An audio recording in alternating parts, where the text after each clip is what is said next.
চারিদিকে যা গরম পড়েছে তাতে তেল মশলা বাদ দিয়ে সিম্পল পান্তা ভাতেই যেন জীবন ফিরে পায়।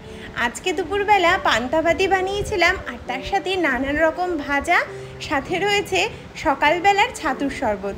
ছাতুর শরবতও কিন্তু শরীর আর প্রাণ দুটোই ঠান্ডা রাখতে বড্ড বেশি উপযোগী।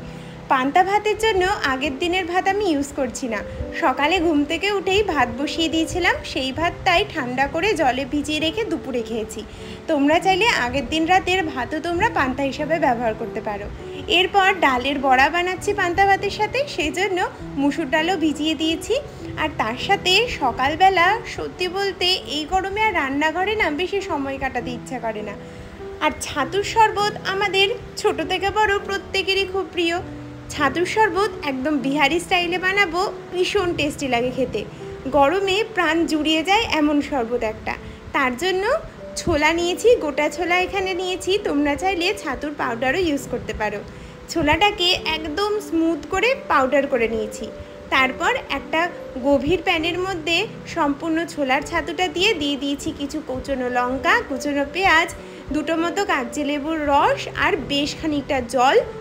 পুরোটাই কিন্তু ঠান্ডা জল নিয়েছি, তোমরা চাইলে নর্মাল টেম্পারেচারের জল আর বরফও দিতে পারো।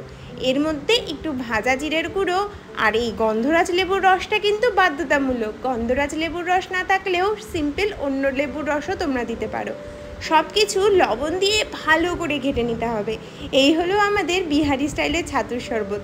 সকালের ব্রেকফাস্টে আজকে এটাই রেখেছিলাম, আর তার সাথে বেশ কিছু ফল। আর কিছু না, সকালবেলা বানাতে ইচ্ছে করছিল না। আর যারা যারা এই ছাতুর শরবতটা এখনও ট্রাই করোনি তারা কিন্তু অবশ্যই এই ছাতুর শরবতটা একবার হলেও বানিয়ে দেখো, গরমে প্রাণ জুড়িয়ে যাবে। আর এইদিকে সকালে ভাতও আমার তৈরি হয়ে গেছে। ভাতটা যখনই পান্তা বানাই তখন এরকম মাটির হাঁড়িতেই সেট করি, তাহলে ভাতের না বেশ সুন্দর ঠান্ডা ঠান্ডা হয়। ভাতটা ভালো করে ঠান্ডা করে নেওয়ার পরেই কিন্তু জলটা অ্যাড করবে, নয়তো গরম জলে গরম ভাতে জল দিলে পান্তাটা রেডি হবে না। এর মধ্যে হাফ পাতিলেবুর রস দিয়েছি, আর তার সাথে বেশ কিছুটা কাঁচা লঙ্কা আর গন্ধরাজ লেবুর টুকরো। এতে গন্ধটা খুব সুন্দর আসে। এটা মোটামুটি 7 ঘন্টা মতো আমার রেস্টেই ছিল, তারপর সেটা দিয়েই পান্তাটা বানিয়েছিলাম। বাইরে যা ধুধু গরম দেখছি, তাতে পান্তা ভাত ভালোবাসে না এমন মনে হয় খুব কম লোকই আছে। আমি আরও দুজনেই বড্ড বেশি ভালোবাসি। কখনো কখনো তো রাতে সিম্পল এমনি পেঁয়াজ কেটে, কাঁচা লঙ্কা কুচি করে, পেঁয়াজ কুচি, সরষের তেল দিয়ে ভাত জল দিয়ে মেখেই খেয়ে নিই, খুবই সুন্দর লাগে খেতে। এর মধ্যে আবার উপরি পায়না হিসাবে আলু সিদ্ধ থাকলে তো আলাদাই আমেজ। পান্তা ভাত কিন্তু আজকে একদম অন্যরকম আয়োজনে বানাচ্ছি। এর জন্য আলু সিদ্ধও বানাচ্ছি, তবে বড়ি দিয়ে। আর এদিকে ডাল যেটা ভিজিয়ে রেখেছিলাম সেটাও বেটে নেব। এই ডাল দিয়ে আজকে পেঁয়াজি করব। মুসুর ডাল বাটা দিয়ে পেঁয়াজি যারা যারা খাওনি তারা একবার অন্তত ট্রাই করো, অসম্ভব সুন্দর লাগে। সিম্পল টক ডালের সাথে এই পেঁয়াজের কম্বিনেশন কিন্তু গরমকালে একটা পারফেক্ট কম্বো। সত্যি বলতে মাছ, মাংস এসব কিছুই যেন খেতে ইচ্ছে করছিল না, তবে ভাজা মাছের সাথে পান্তা ভাত সেটা কিন্তু একদমই আলাদা। বাটা মাছ এনেছিল বাজার থেকে, সেটাও ভাজা করেছিলাম।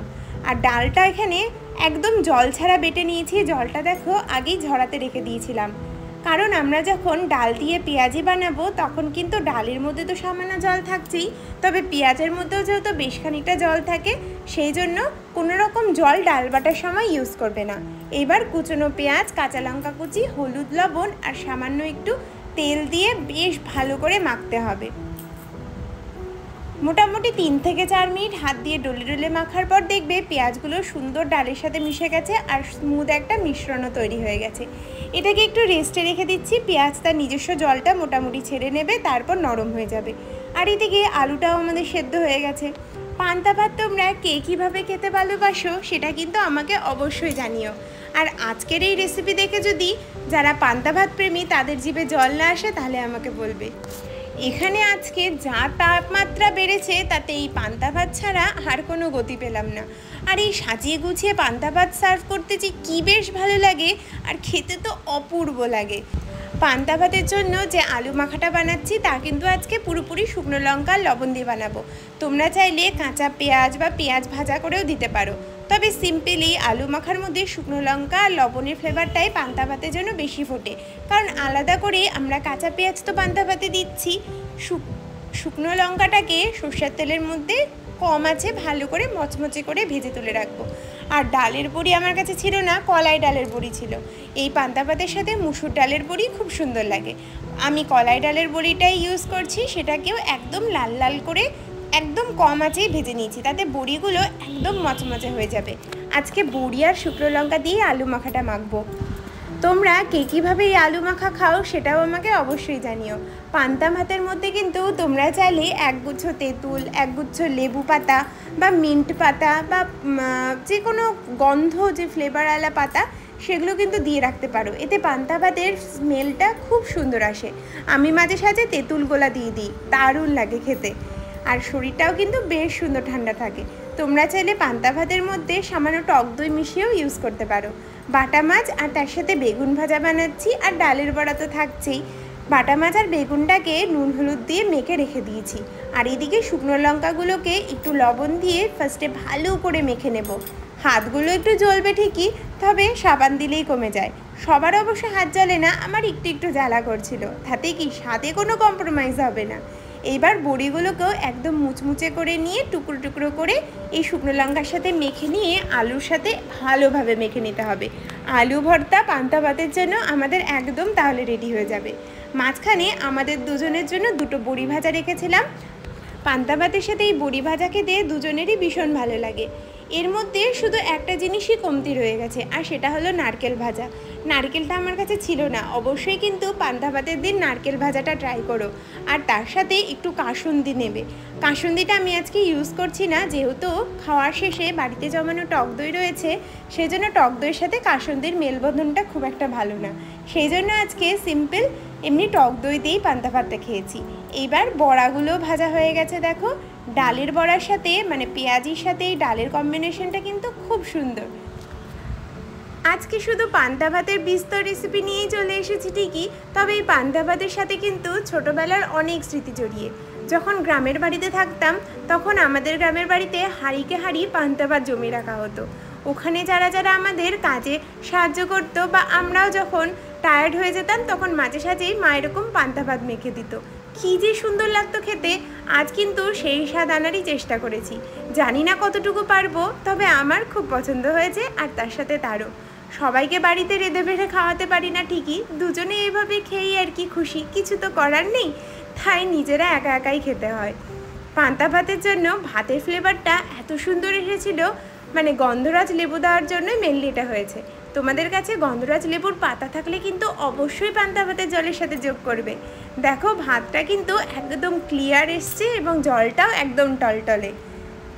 এই পান্তা ভাত সার্ভ করার আগে তোমরা চাইলে বেশ ভালো করে ভাতটাকে চটকে নিতে পারো, বা টক ডাল যে বানাও আম দিয়ে বলো কুল দিয়ে বলো, সেই টক ডালের সাথেও কিন্তু ভাতটা ভালো করে চটকে নিয়ে ভাতের জল দিয়ে পান্তা ভাতটা মাখলে অসম্ভব সুন্দর লাগে। আর তার সাথে অবশ্যই গন্ধরাজ লেবু দিতে ভুলবে না। অনেক রকমভাবেই পান্তা ভাত বানানো যায়, তবে আজকে যেভাবে আমি পছন্দ করি সেভাবেই তোমাদের সাথে শেয়ার করছি। সমস্ত কিছু ধরে ধরে সাজিয়ে দেওয়ার পর কী অদ্ভুত প্রশান্তি আসে মনে, বলে বোঝাতে পারবো না। দেখেই যেন মনটা ঠান্ডা হয়ে যায়। পান্তা ভাত খেলে কী যে শান্তি লাগে। আর এই গরমে কার কার পান্তা ভাত প্রিয় অবশ্যই কিন্তু আমাকে জানিও। টক দইটাও বেশ সুন্দর জমেছিল, একদম ঘন ঘন, কোনো অংশেই কিন্তু আইসক্রিমের থেকে কম না। আমি আবার টক দই একটু চিনি ছাড়া খেতে পারি না, ও অবশ্য শুধু লবণ দিয়ে খেয়ে নেয়, আমি একটু চিনি দিয়েছি। ব্যাস, থালি কিন্তু আমাদের সাজানো হয়ে গেছে। আজকের পান্তা ভাত থালির প্রাইসটা কত সেটা কিন্তু অবশ্যই জানিও যারা যারা ভিডিওটা শেষ অবধি দেখছো। পান্তা ভাতটা ভীষণ যত্নের একটা খাবার, আর ভীষণ সহজ একটা খাবার, গরমে তো ভীষণ শান্তি আসে। তো কেমন লাগলো আজকের রেসিপি অবশ্যই কমেন্ট বক্সে জানিও। যারা যারা পান্তা ভাত এর মধ্যেই অনেকবার খেয়ে ফেলেছো তারা অবশ্যই হাত তুলতে ভুলো না। বাইরে দেখেছো কেমন ধুধু রোদ এসেছে, আর জানলা খুলে রাখাও দায়। কেমন হয়েছে ব্লগটা অবশ্যই জানিও। দেখা হচ্ছে আবার কালকে।